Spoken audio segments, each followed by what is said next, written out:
afternoon. First of all, I would like to acknowledge Dr. Vicente Rodriguez for his kind invitation and congratulations for the organization of this Presbymania.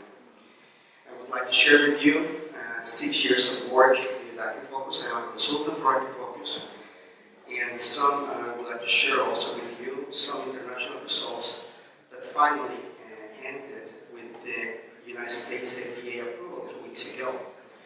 So, as we may know, presbyopia is a growing problem, population is growing,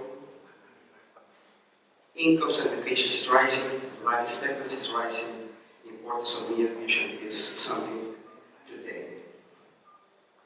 Well, Kamra Inlay was specifically designed to address presbyopia, and it's a bridge between laser initial correction limitations and cataract implantation of IOL. And overcomes limitations because it can provide complete natural range of vision, successful for broad spectrum of patients, long-lasting performance, is removable, and preserves future treatment options. The Kamra Inlay design is 3.8 millimeters of diameter, 1.6 of aperture. It comes with 8,400 holes. It's 5 microns thick, and it's made of polyvinyl difluoride. And what it does, also how this inlay works, is an increased depth of focus. This image illustrates the depth of focus and image quality in non-implanted eye for 49 years old patient, and subjective assessment with OCAS device shows only an accommodation of But what happened after the inlay procedure? The level of focus and the image quality of the implanted eye of 49 of this same patient. Subjective assessment with the OCAS device shows the eye with the inlay has an amplitude of accommodation of more than 2.5 diopters. In terms of biocompatibility, this inlay is made of polyvinyl difluoride and nanoparticles of carbon, and it's the same material that has been used in the IOL optics for the last 20 years.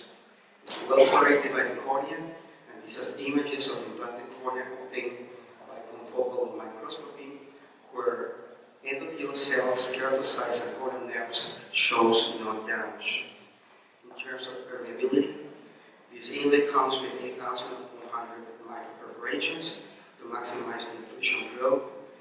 And in terms of glow adaptation, nearly today, 20,000 inlay has been implanted worldwide. Over 10 ophthalmologists has the inlay in its own eye, and it's commercially available in 48 countries. Who is a candidate for this inlay?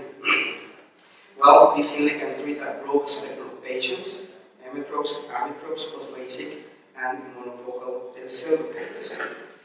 This slide tries to do is to illustrate the 4 different procedures that we have with the camera. The PEK, or pocket emmetropic camera, the implantation of the inlay into a femtoseconds created lamellar pocket, CLK, or combined LASIK camera, a combination of a LASIK procedure with an inlay implantation post-ablation. And we use a thick flap dissection, but this technique has been abandoned because dry eye, inconsistency of results we have observed. So finally, we suggest PLK, which is post-LASIK camera, where the creation of a lamellar pocket, 100 microns below a previous LASIK flap for inlay implantation, or PHK2, which is a planned LASIK camera in a 2-step planned thin flap procedure followed by inlay insertion into the lamellar pocket 1 month after the initial primary LASIK.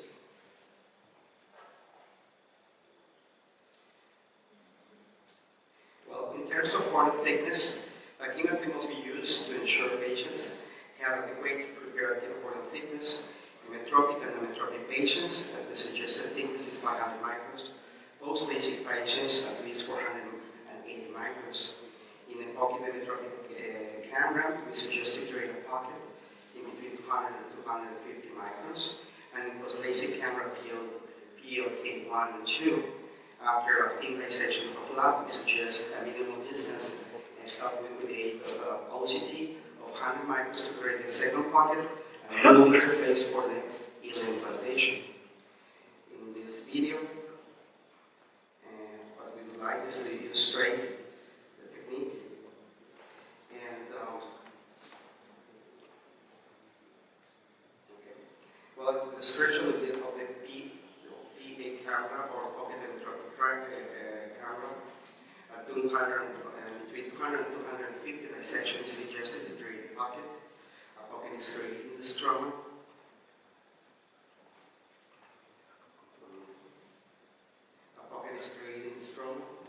And at the depth of 200 to 250 microns, and the aim is then inserted in the pocket. And this procedure is suitable for hematologic presbyopes or natural or recourse of the fatal patients. We use an mark as a guidance to release the inlay, and needs to be released in what we think is the visual axis. In terms of pocket electronic camera considerations, the advantage is maintained biomechanical strength of the cornea, reduce the chance of possibility of corneal changes, fewer corneal nerves are severed, less energy delivered to the cornea, and good visualization of fair pinching image, and pupil centration for the image centration is an advantage.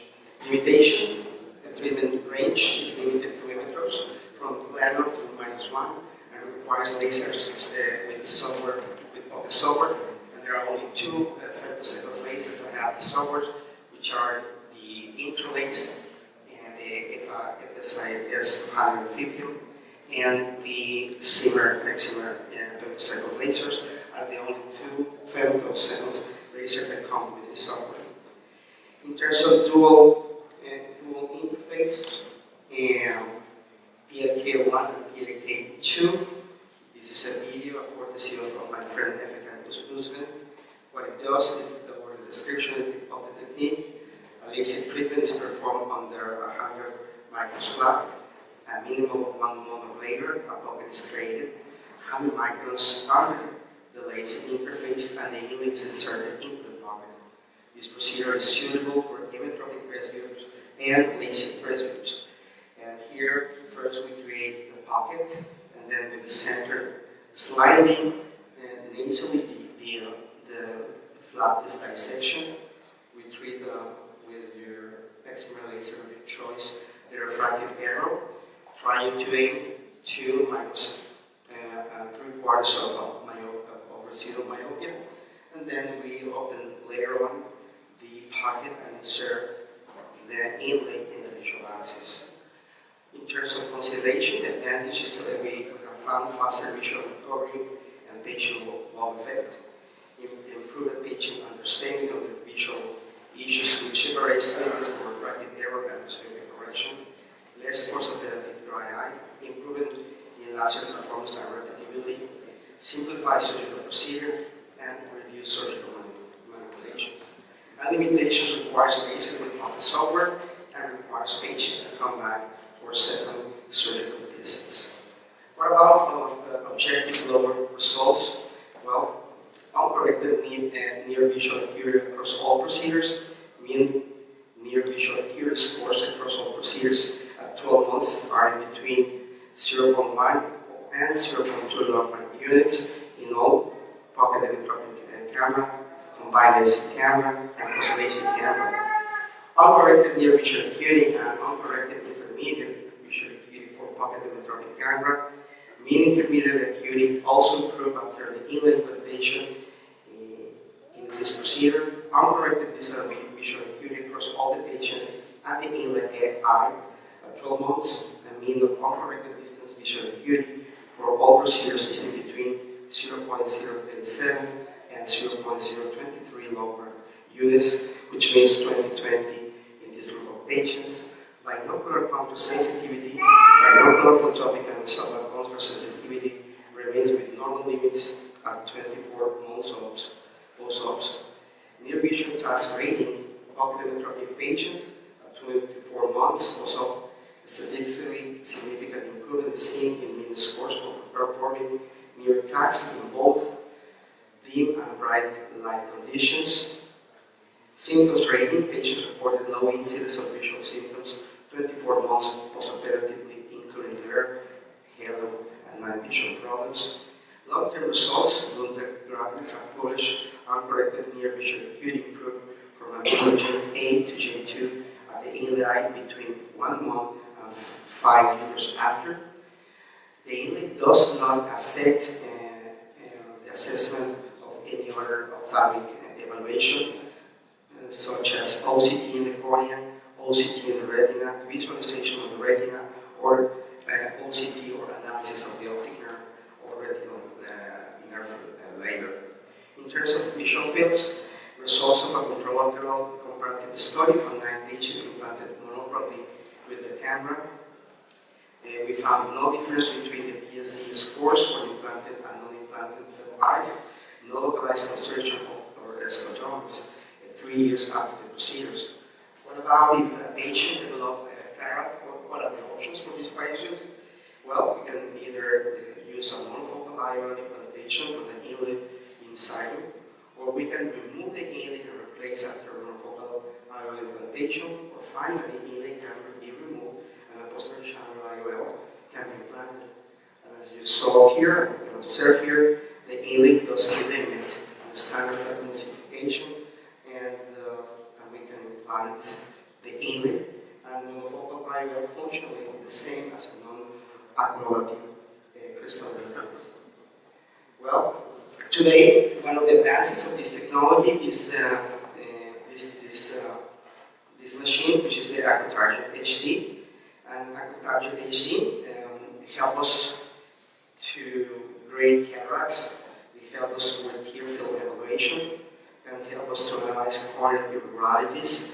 It's one of the few machines that can evaluate scattering of the light and accommodation amplitude.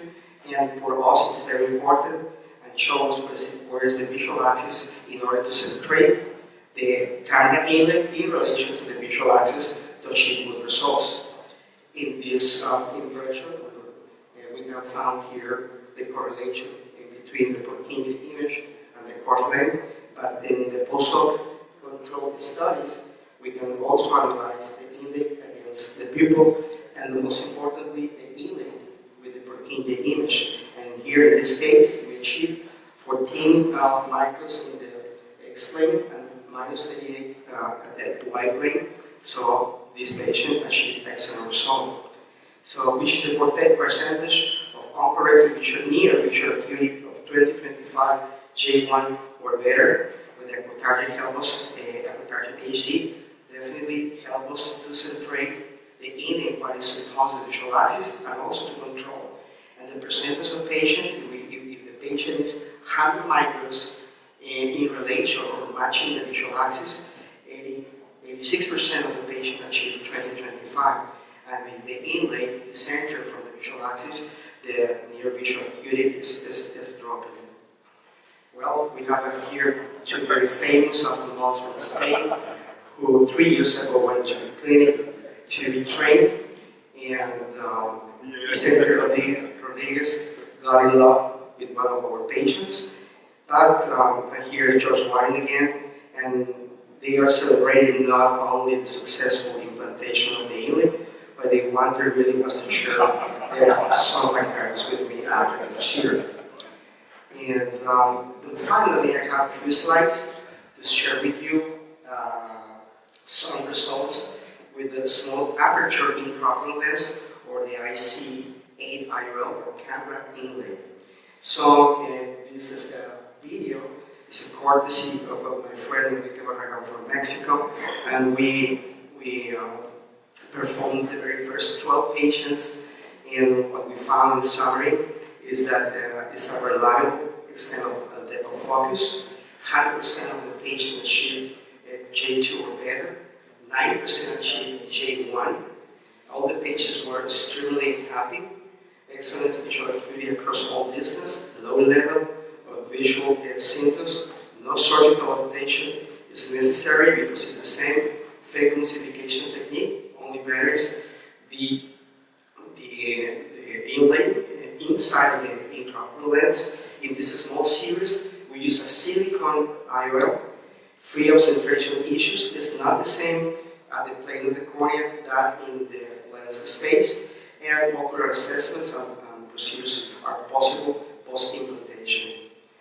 Today, you will have very soon the CE mark of the ICA intraocular lens design or Kamra intraocular lens, and the material is a single-piece hydrophobic acrylic IOL. It's made of polyvinyl difluoride and non-particulars of carbon. And the aperture went down from 1.6 to 136 of aperture.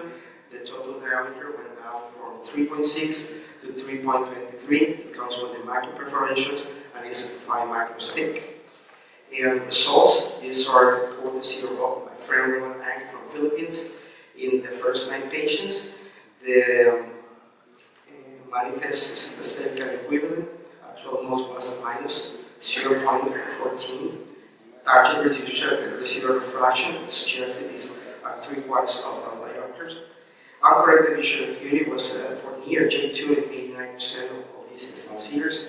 Uncorrected visual acuity for intermediate was 2020, 78% of the patient.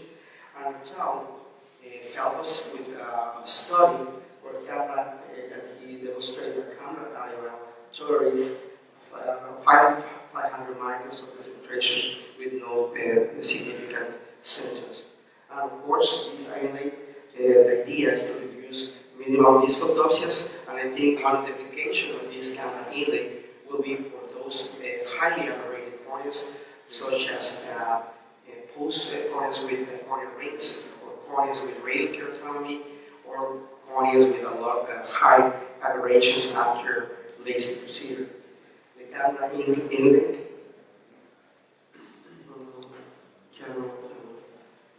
Is there somebody here that can help me? It's only 2 slides. Well, this Inlay, we can. It tolerates that we don't achieve refractive excellent result. It's only 2 slides. Where is here? There's no one. I think we require some technical assistance.